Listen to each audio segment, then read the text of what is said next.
All right, joining me once again here on the Matthew Filipovich Show is my buddy Chris Faraone. Chris is a journalist for the Boston Phoenix, which you can find at thephoenix.com. He is the author of the book 99 Nights with the 99%. You can also find him on Twitter at Faraone. Chris, thanks so much for being on the show. Oh, always my favorite. Always my favorite. All right, so Chris, seriously, man. Okay, so you managed to go to the DNC and the RNC, which were both national security zones, where you literally could get arrested for anything at all. They're national security places. You could have been arrested for nothing there, and you did. You managed to not get arrested. But then on Monday, 9/17, S17, the 1-year anniversary of Occupy Wall Street, you're in New York City to cover it. And what the hell happened, man? Well, it's funny to say. I mean, I at this juncture, I do take pride in my ability to, well, at least until yesterday, I did, in my ability to get as close as possible without getting arrested. I'm obviously not holding protest signs out there. I carry a point-and-shoot camera, a cell phone, and a reporter's notepad. I always, including yesterday, go where I'm told to go. Right. What happened yesterday was, basically, there's such little mainstream reporting so far. I haven't read it, all of the accounts, but there were thousands of people, and they really did break up. There were about four major groups that were split up all over the city, mostly downtown, and so it was really kind of hard for cops to peg it. I ended up following one group of marchers. It was actually an interesting mix, and this is the reason I followed them, because there were some hardcore anarchists in there, as well as labor people who had been rallying at Zuccotti. Yeah. So I followed this, and then about a block and a half from Zuccotti Park, up Liberty Street, they hung a right on William Street, which is where One Chase Manhattan Plaza is, and this is downtown Manhattan. These streets were built for horse and buggy. So right. This really they're very narrow and very kind of windy down there and stuff like that. Yes, and I don't think anybody going in there thought it was going to be a good situation. Right. And a couple of the union people actually walked away. Not even stood on the sidelines, but left. There was a woman with a baby carriage who realized this isn't something. So all the protesters went in front of Chase on one, so let's say the right-hand side of the street. I was actually in the street. Like I said, I don't usually go exactly where they are. I go to where I can see and take pictures. When a cop yelled at me and told me to go across the street to the other sidewalk, to the left sidewalk, I immediately obliged. I went over to that side. And about 2 minutes later, the crowd on the right-hand side was dispersed, and they went over to the side that I was already at. Yeah. There was a little courtyard, which is, my guess is, private, right off of the sidewalk. I never left the sidewalk while more than 100 protesters filled into this courtyard, up a little flight of steps. I was taking pictures, and I mean, there's a video of it. I just posted it online, so I don't have to say trust me. Yeah, exactly. People can find it at thephoenix.com. Thephoenix.com, and so basically, I was not near the action. I was about 10 feet away at least from any one protester, but I'd say about 30 feet away from where all of the protesters were. My best guess is that, I was behind a couple of cops trying to take pictures over their shoulders. And, tactically, I think it made sense for them to do what they did to me. One cop singled me out. He pointed at me, a white shirt, and from there it was on. I turned my back, just instinctively, and I was tackled pretty bad. In the video, you could just hear me hit the ground. There were probably about 5 cops on me, knees in the back, the whole ordeal. My arm got twisted really bad. I'm actually going to the hospital right after this phone call. I just had to write my story first. So real quick, you actually, you wrote in the piece that you felt your muscle rip. You think? I mean, obviously you're not a doctor. Without a doubt. I mean, muscle tendon. I always got that screwed up, but it was that uncomfortable rip. I did think my arm was broken until I realized that I can move it. zip tied, dragged, put into a paddy wagon. The initial, going through my pockets and stuff outside of the, and I know paddy wagon's politically incorrect, the police wagon. Right. I didn't know that until recently. So, outside of the police wagon, we could go through the whole ordeal. It was one of these things where, like, I'm a reporter. Ironically, I've written about journalists being arrested at these kind of events. I wrote about it after NATO. And, you cannot have New York City press credentials if Gothamist did a great series a couple of years ago about even what it's like for a New York organization to get NYPD press credentials. So, this is kind of an issue unto itself, but, I made it a point to tell every single officer I came into contact with, I'm a reporter with the Boston Phoenix. Not to insult any bloggers or anything, but, telling them, we're a news organization since 1966. This is not, I wasn't there for a Tumblr blog. Right. If that made not that someone who is there for a Tumblr blog should have this type of treatment either, but right. you are official. You get a paycheck. You're not doing this for free. You are actually, this is a job that you're doing. Right. And obviously anybody has the right to be out there, and that's kind of where we are as a society, and with citizen journalism and whatnot. But I was just trying to plead my case as much as possible. It clearly wasn't going to work, and I ended up in the clink with I don't know. Over the course of the day, there were more than 100 people in there, but I'd say about 80 at a time over in the holding cell. The latest report I saw has it at least 180 arrests, just on Monday alone, is what they're counting right now, including 6 journalists, one of which is you.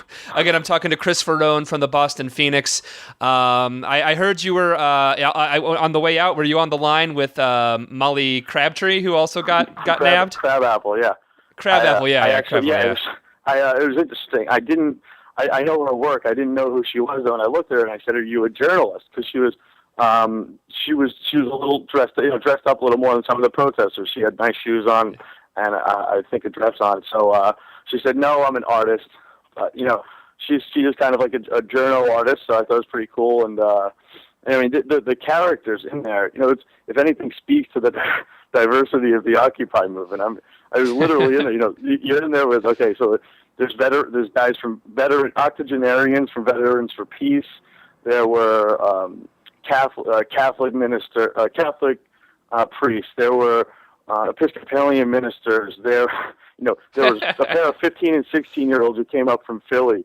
Who at one point a police officer comes into the cell and yells to the kid, he goes, "I just got off the phone with your father, and your parents are really pissed." And everybody just howled laughing at that one.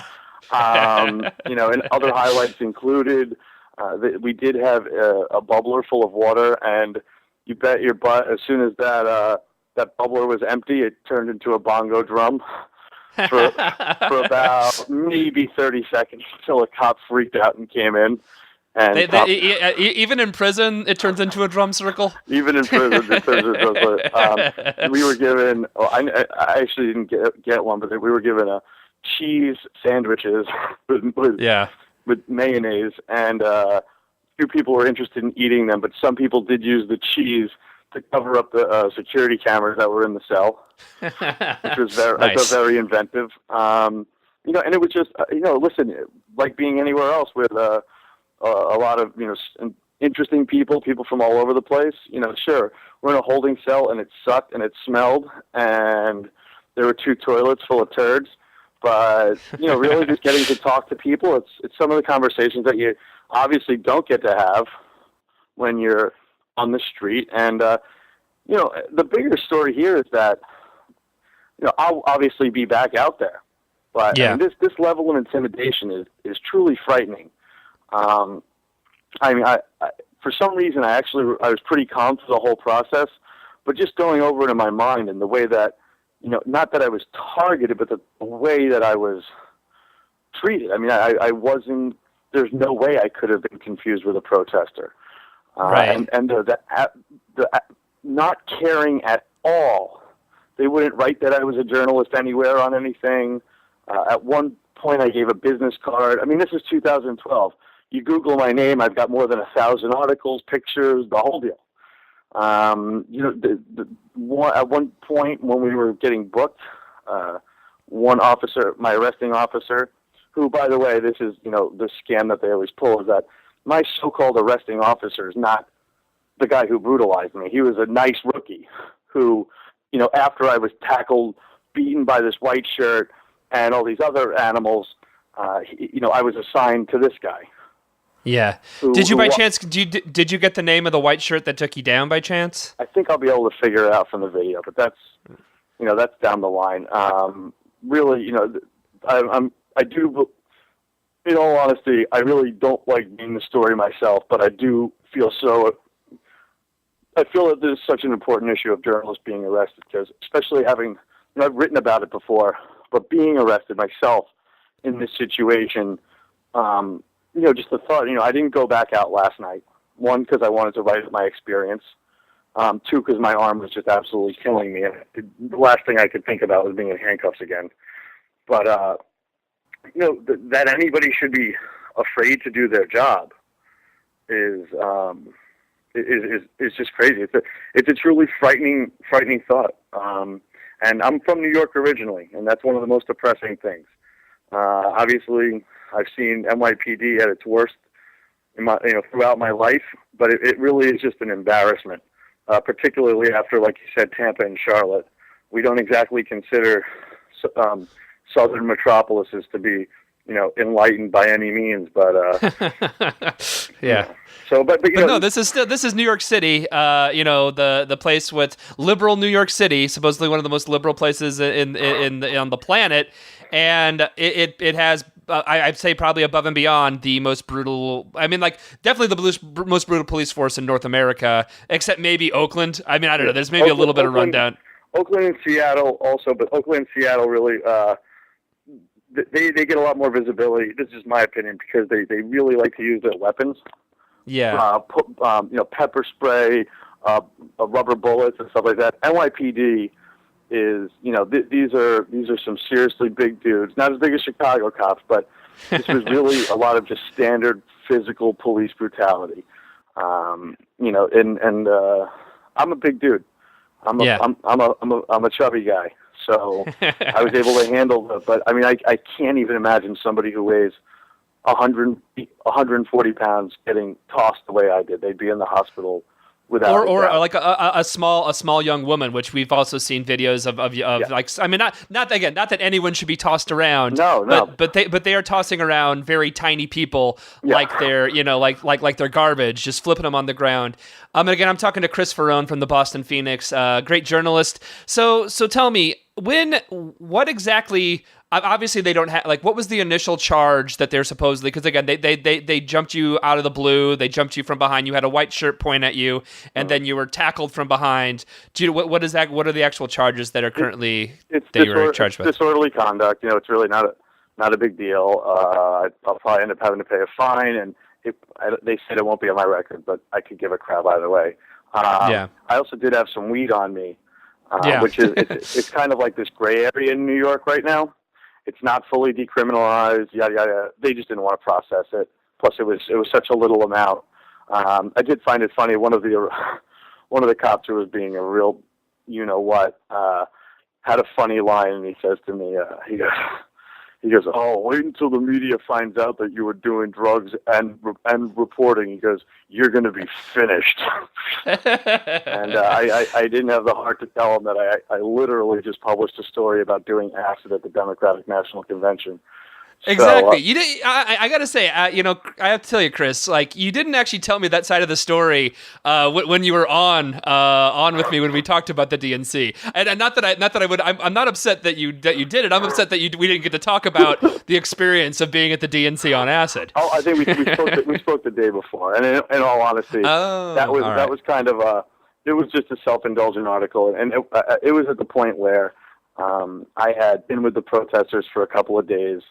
I felt, and I did want to see what was, go inside of the hall a little bit, and I had it left over from the RNC because there's no better way to see a conservative's soul or lack thereof than on LSD. And I'm not eating 1972 LSD with all trails and stuff like that. This is genetically this is perfectly engineered for exactly this type of occasion. Awesome. So right now, after again, I'm talking to you. We're recording this interview Tuesday afternoon. The thing happened It happened on Monday, and you're currently going to be going to the hospital. I mean, I got to ask you, like, when I'm sure you know John Neffel, who was also arrested, and this is the second time Neffel's been arrested. Not only do I know him, I was like, to see him walk in there is just like, oh man, there were already I think there's a live streamer in there from California, but to see Neffel, I know he had been arrested. He is probably weighs 50 pounds less than me, and I've seen his takedown. He's a tiny little guy. I mean, the heart of a lion, but a tiny little guy. And also, I've seen the way he's a really good reporter, and I see the way him and his sister are at events like this, and they're clearly not protesters. And this, they stand to the side. They'll maybe pull someone out and interview them.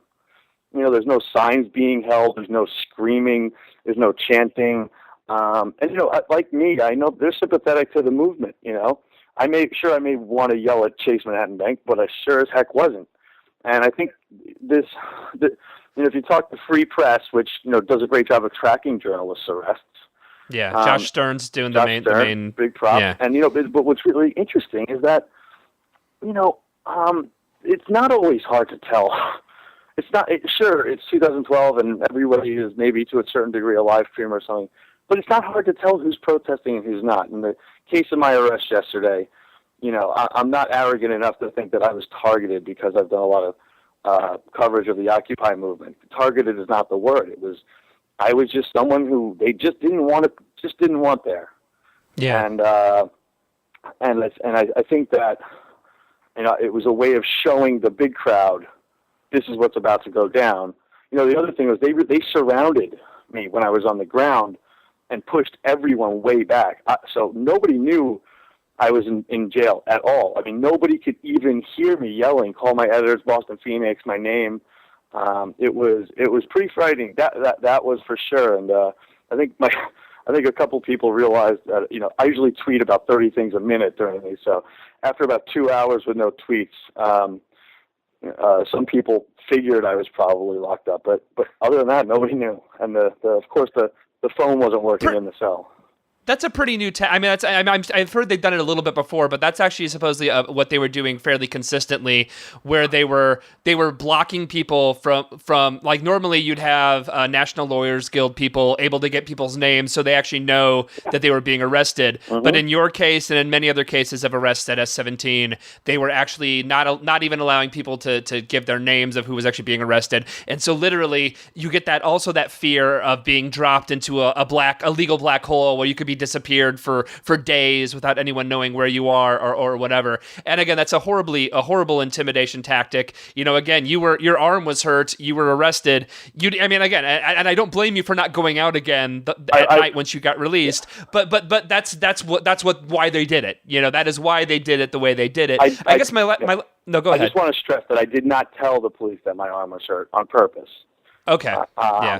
They were already calling us the two words that I don't generally use, P word and F word, for any complaints.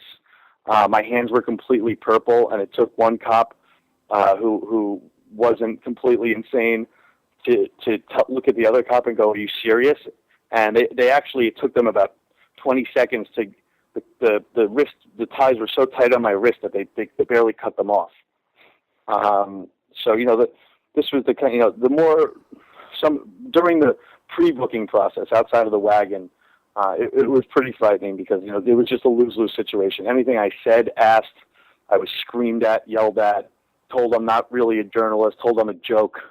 I was trying to straight up be honest with them. I told them I had weed on me. I told them I had $80 in my shoes because they need to count your money, and I got yelled at that my shoes were dirty. It really wow. I mean, it was just one of those. And when there's a bad cop, there unfortunately are not many good cops who in that situation will until they saw that my hands were turning purple, there was no sympathy. So it would have been fine. I would have just sat there and shut up. But it was really I was just being prodded, and But this is not a new story. It's I think maybe almost. I've been arrested for things I deserved in the past as a kid. But I think in these kind of circumstances, it really. And then when you're in there. I'd say maybe half the people, knew that they were going to end up arrested. They were engaged in acts of civil disobedience throughout the morning, and they expected to be arrested. But the other half, they had no idea, just like me. And I think that's what the cops. That word gets out there. There's a lot of people, and I don't blame them, whether they're someone who has a career that maybe they can't get arrested, or I don't know. But there's no doubt that. While these kind of brutality and video of it grows the movement, it definitely also keeps a lot of people away. Because who wants to be thrown against the ground? Yeah, exactly. Chris Faraone from the Boston Phoenix, thephoenix.com, the author of the book 99 Nights with the 99%. You can and should find him on Twitter at Pharaoh1. Chris, buddy, again, I'm glad I'm sorry you're hurt. I'm glad you're not hurt worse. All right. Yeah, exactly. I'm glad your skull wasn't cracked in, I guess is a positive thing. But hey, dude, you're again one of the few people who consistently goes out and covers these things, like John Neffel, like the Citizen Radio folks who are there all the time for these things. Again, it's unbelievably important what you guys are doing. So man, thank you for covering it. Thanks for putting your body on the line. And again, as a journalist, this should not be something where your body is on the line. And actually, for the people who are just protesting for occupiers, their bodies shouldn't also be on the line. But the reality is that they are. So man, thanks for doing it, and thanks for being on the show. Cool. And one more thing, I got go to facebook.com/OccupyBook. That's the book's website, and I'm giving the PDF away for a couple of weeks for the anniversary. So it's a really nice looking book. So I hope people enjoy that. It's facebook.com/OccupyBook, and the link's up there somewhere. All right, get off the phone with me and go to the hospital. Peace.